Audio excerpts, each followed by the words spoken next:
I almost give up. And then during the time I challenge if there is God. Tinanong ko, Lord, do you really exist? So after that, sabi ko, umiyak ako. Ayaw ko umiyak ngayon.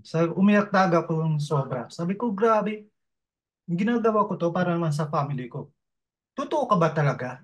Tinanong ko talaga yung kung may Panginoon.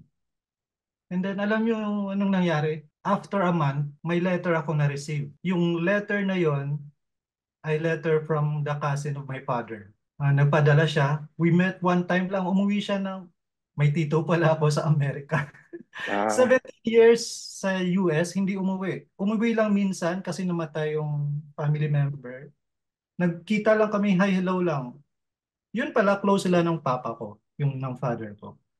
Nung umuwi siya ng US, bumalik, nagpadala ng letter. After a month, nung nag-challenge ko kung may Panginoon talaga, if you really exist. During that time, I'm not a Christian yet, but I challenge if there is God. I said, kung totoo ka talaga, if you are really God, that you exist, sabi ko, if nursing is for me, tatapusin kong nursing at missing ko, hindi ako mangungutang ng family ko. That is my challenge. And then, God answered that prayer. Alam niyo kung anong nangyari? Yung tito ko, nagpadala ng letter.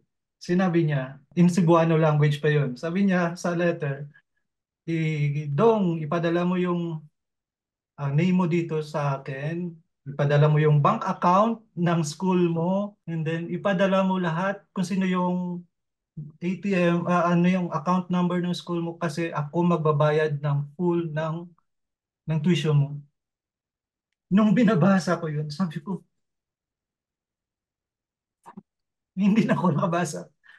Umiyak na lang ako during that time. Sabi ko, grabe.